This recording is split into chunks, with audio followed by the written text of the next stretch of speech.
What's up, you guys? So I got the chance to see the movie Better Man this past weekend. Haven't been able to do a review on it. I just got back to college for my second semester, so class has been a little busy, but I'm making sure to get all my updates. And this is technically a 2024 release, even though in the US it came out in 2025.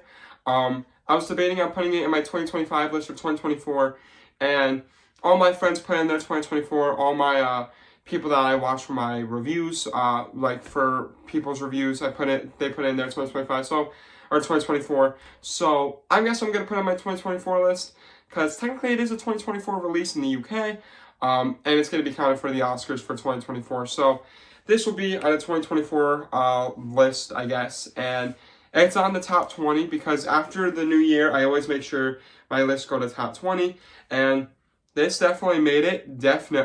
So without further ado, let's get into it. You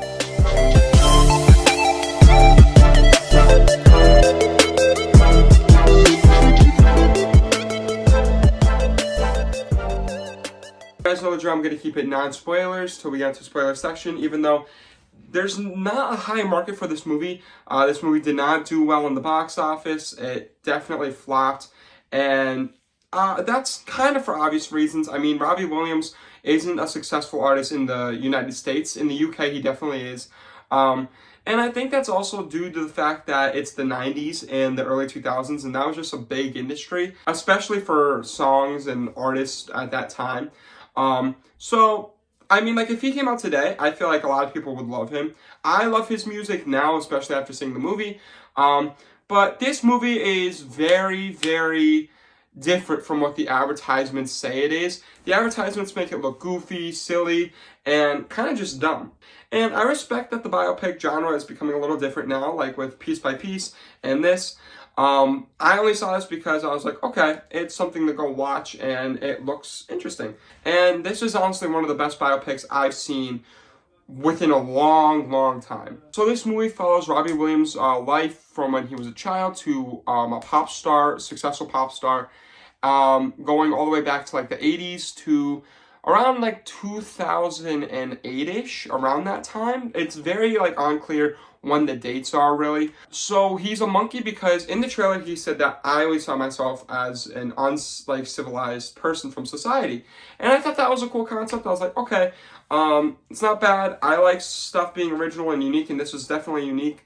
And watching this movie, if you don't have a problem seeing a CGI monkey climb San Francisco area, you should have no problem seeing this. Planet of the Apes, it looks the same. It's same CGI, and I don't understand because watching this movie, you forget that he's a CGI ape half the time. This movie is so beautiful because it's just like his story that he had to go through. It's one of the most realistic, I feel, biopics ever. Throughout the whole movie, it's basically chasing your demons, fighting your demons, overcoming your negative thoughts, and basically finding yourself and realizing that fame isn't all that it's cracked up to be, because this whole movie's basically saying like grass isn't greener on the other side, where Robbie Williams, ever since he was a kid, wanted to be famous and didn't really appreciate what he had with his life, with his mom, with his grandma, and instead he just always looked for success, and which it's a good trait, but not for what he did for when it came to going to the concerts, because then he develops to having like a family with his wife, and unfortunately that goes down the drain when it comes to the things that he's doing on the side. And those things are very dark and depressing, and they very much cover that within this movie. This movie is rated R, and it covers a lot of dark things that happen within the like celebrity atmosphere, such as like substance abuse and like just disturbing thoughts of doing things to yourself and to others. The movie just got so dark and depressing. I feel this movie's trailer doesn't really show it. It shows that this is just a monkey having a good time, and this movie doesn't really reflect on that. And I know a lot of people, like I was scrolling through TikTok, which RIP TikTok, you will be very much missed. On TikTok, and everyone was commenting on like Candy and how all his songs are about like retail songs. His songs in this movie are very depressing and very sad. Like earlier on, I will admit, all right, we're going to get into spoilers now because now I want to talk about the movie. Earlier on, this movie started off as a kid with him. He was with his father, which was basically a person who was a showman who left the family, and he just wanted to perform My Way with Frank Sinatra. And he always looked at Frank Sinatra as the best, him and his father.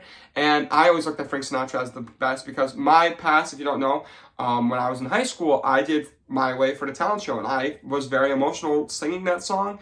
And I did not know that this was going to be a big part of this movie. So that really hit me really, really hard. Like I was getting emotional, tearing up because that's something that I always wanted to do, was be someone like Frank Sinatra and like sing My Way. Robbie Williams grows up, his dad leaves, and comes back later on when he's famous, but he goes into this boy band called Take That, which at this point, this is when the songs are very poppy. You got Candy in there, you got very happy music, which I really like how he used his music in this biopic, which also he plays himself, so this is kind of like an audio biopic, like an autobiography, but this is like an auto biopic, I guess, new genre, where they play themselves as a CGI ape. But basically, it's really happy songs. We got Candy in there, Rock DJ, as soon as like the boy band comes together, which I will admit, some of those scenes look like the visuals of La La Land, and I really appreciate that. I love that. Like seeing the scenes where they're singing Rock DJ, it makes so much sense why they're advertising that, because that scene within the actual movie just looks breathtaking. It looks like The Greatest Showman, and it looks like La La Land. Like it looks like a visually stunning masterpiece. Like I loved seeing that scene. It reminded me of the opening to La La Land, Another Day of Sun, like heavily. And then that's when Robbie Williams kind of takes a turn when he's in Talk That. He has kind of drinking problems and such. And I know we don't really talk about this on this YouTube channel, and it's really just, he went down a very dark, deep path. And that was very surprising because they didn't really reveal that in the trailers, and you wouldn't really know that unless you knew Robbie Williams, I guess. And as someone who didn't really know who he was, I was very surprised. And it just keeps going down and down until he gets kind of kicked out of Take That and makes his own genre, or makes his own like solo place. And I feel like Robbie Williams kind of has his own genre because he has like pop music, but like rock music. It's weird. And the drive that he takes leaving the Take That like mansion or whatever is so beautiful to me. Like his song Come Undone, one of my favorite Robbie Williams songs now, because that was very emotional, seeing that whole scene, him kind of drowning in the fame that he put himself in. Each performance that he was doing, he was just seeing himself, but seeing himself in the past judging himself, like saying like you're awful at singing, you're terrible, and those were his demons that he was fighting. And so he was taking these bad things to kind of make him feel better about himself, which is a terrible thing to do. He finds a girl, and then of course the girl finds out that what he's doing, and she gets angry, and they eventually break up.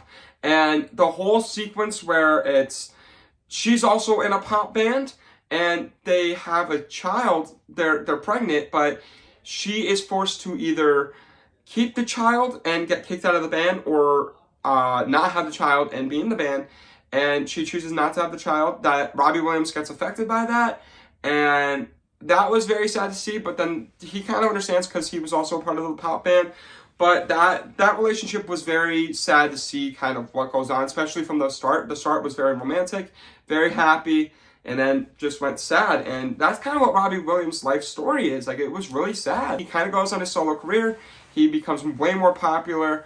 And then he's taking all these things, and then all of a sudden he gets a phone call saying that his grandma died. Now, earlier on in the movie, his grandma was a very, very big part of him and made him the person that he's supposed to be. And just seeing his reaction, he was very upset by this.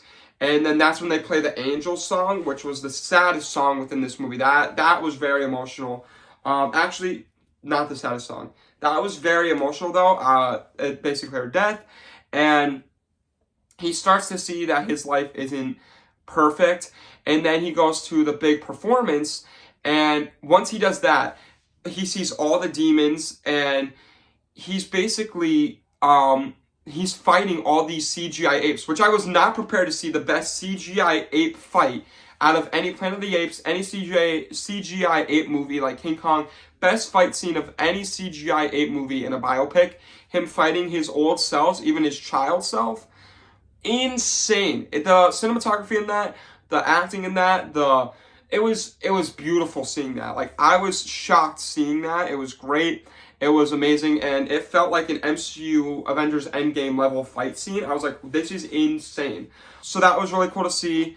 And then just, yeah, we got to near the ending, and basically he's like very angry at his father, but then years pass, he kind of goes to like get help. He stops doing the things that he was doing. That's when he performs My Way, and at this point, I was very, very, very emotional, and that was towards the ending. He sings with his dad, and that's when he still sees all the demons, all like his past selves, but as he's singing, his past selves kind of smile, and towards the end of the song, when he's doing the big finale, the demons himself like get up and applaud, and everyone's cheering on for him, and then he starts crying, and I'm not gonna lie, I shed some tears. That was one of the most emotional scenes I've ever seen within a film, for me especially. I really, really related to that, and it just made me very happy, but heartbroken, and very heavy on my chest. It was very emotional, and it was a great, great, great movie, and it ended there. And then we got Forbidden Road, which is now one of my another favorite of Robbie Williams songs. And I just hate that no one's really going to see this movie, because this movie's doing terrible. It's going out of the theaters starting next week, and it just kind of sucks. I wish this movie came out in like October of 2024. But getting into my breakdown, these are all my categories. I'm going to leave it here because the video is getting a little lengthy now. But I think this movie was so fantastic, and it just sucks that not a lot of people are going to see it. These are very high numbers, and overall, I'm giving this movie a 95 out of 100. That's a 10 out of 10, 5 stars, and my second 10 out of 10 for 2024. I thought Challengers was the only one, but this is the second one. So as of now, this is in my second place of the year for 2024. I think this movie was fantastic, and I ended up really, really liking it. And I thought it was really emotional, one of the most emotional movies I've seen in a bit. And yeah, I think this is one of the most underrated films. This and Trap, two of the most underrated films of 2024. And it just sucks because it won't be nominated for a lot of Oscars. It came out way too late in the year. This is kind of like the same effect that like the Iron Claw had, I feel like, where it came out too late for everyone to notice. But this movie was just, it was great. It was fantastic. And if you got the chance to see it, definitely see it. I know you're going to be probably judging me that I gave it way too high, but it's great. I got the poster. That's going to my room. And I'm going to watch it again, see if my review changes, but I don't think it will. I think it's only going to go up or stay here because this movie was fantastic. But with all that being said, thanks so much for watching today's video. If you liked it, make sure you like it. If you really like it, make sure you subscribe. And the next review is going to be Den of Thieves 2. So make sure you watch that. That's the first movie of 2025. And with all that being said, thanks so much. This is out. Peace.